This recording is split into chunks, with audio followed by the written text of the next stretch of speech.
and welcome back to my YouTube channel. This is Madge, and for today's video, i-update ko kayo a quick update lang regarding kay Smart Layer, guys. So, kaka-update ko lang sa inyo, diba? So, now, may panibago siya, actually, special quest. And then, gagawin natin yung other perks, especially the Joy ID, guys, which is yung ginamit natin in my last video. So, ngayon, may special quest siya, which is dahil nga they are preparing for their airdrop. So palapit na ng palapit, kaya padami ng padami yung task na kailangan gawin. So it's very na kailangan natin gawin ito as soon as possible para maging eligible tayo sa kay Smart Layer airdrop.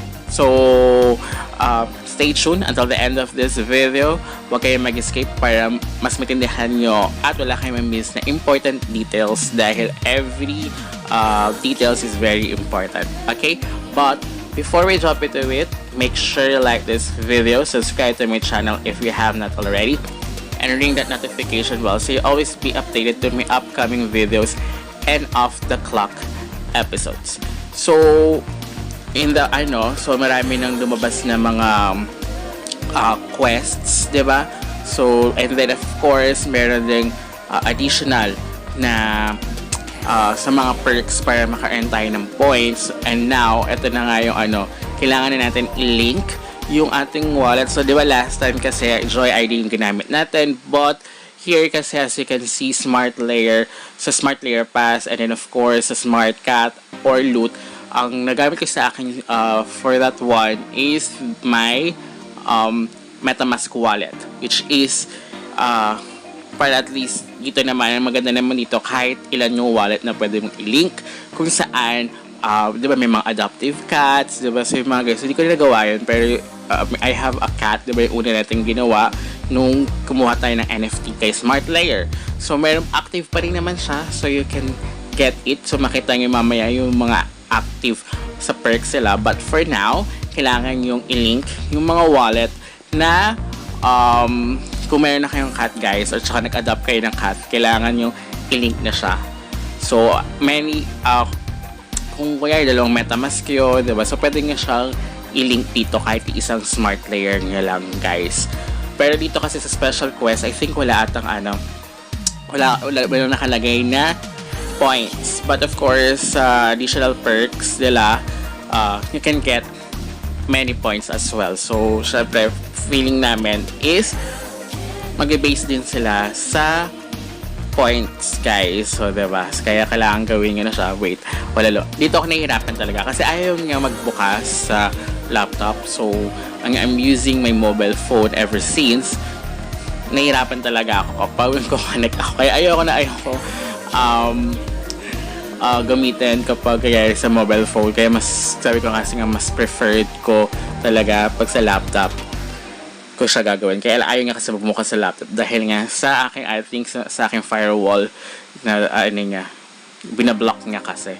So ayan, guys, so nalink ko na yung aking diba nakalagay dyan, then click nyo yung link, guys. So magiging dalawa na yan. So yung Joy ID ko, siya yung kasi diba yung last time is para kailangan i-transfer yung pass or para i-sync yung pass. So now, ayan, okay, so dalawa na, as you can see, link wallet. So nakalagay naman dyan, basta is as many as you can na wallet. Ito, nag-expired siya, so hindi ko siya nakuha kasi wala naman itong app ng sa Philippines ng Google app, diba? So ongoing pa rin naman yung other quests up to 5, and of course here kung makakapag-invite pa kayo, makadagdagan ang inyong points. Okay, so now para tayo sa perks. So ito yung sa perks, yung Joy ID siya yung ginamit natin, which is gagawin natin siya sa may 1,500 points, guys, diba? So ito yung part to earn points with your Smart Cat. So up to 20,500 points na pwede nyo magawa dyan. And then of course dito, mint a Smart Cat toy or NFT and get points. I don't know kung it's free. Hindi ko siya na-check kasi ang tagal ko din pinapansin sa Smart Layer way back before. So nakita ko marami naglalaro. Kung meron kang cat, pwede tayo yung cat ko, tsaka yung cat mo pwede mag-play, diba? So something like that. So wala naman expired perks. So I think mag-expired lang kapag siguro once na na-release yung kanilang airdrop, and then, diba? So, yun. Yun lang sa tingin ka, guys. But, anyway. So, now, ayan. Ito yung sa Joy ID, guys. Sorry. Hindi ko nga alam, hindi ko makita yung ano nga, app nga mismo. So, talagang nag-connect lang siya. Kaya, ayan. So, here, actually, kay Joy ID, meron din pala siyang ano, what you call this, sariling quests. Malay mo magkaroon din siya ng sariling token in the future kasi it's also a wallet like MetaMask, guys. So, meron siyang quest. So, gagawin ko na lang ito, I think, sa my next other video regarding kay Joy ID, guys. So, although lalagay ko lang siya sa description box, yung link din ni Joy ID, if you want to do these quests as well. Which is, kung hindi niyo siya ginawa kay Smart Layer, kung MetaMask na kagad. Kasi last time, diba, nahirapan ako i-connect si MetaMask.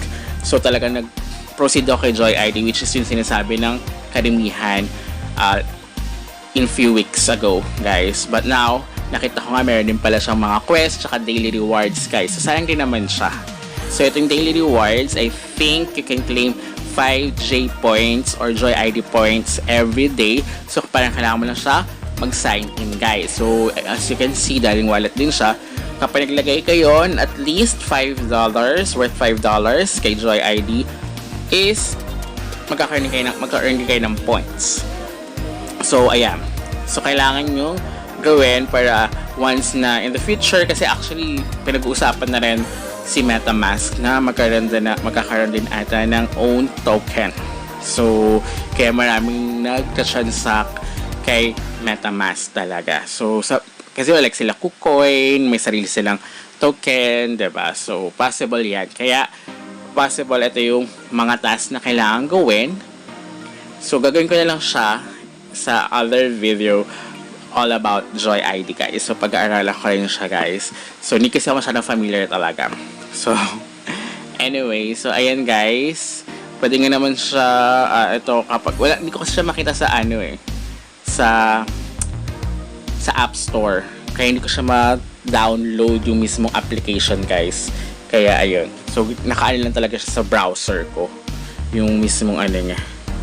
Ayan, copied successful. So, yung link, talagay ko lang yan sa description box down below, as well as kung wala pa kayong Smart Layer. So, pwede pa kayong humabol hanggang di pa nag-snapshot. Kasi once na nag-snapshot sila, that's it, guys.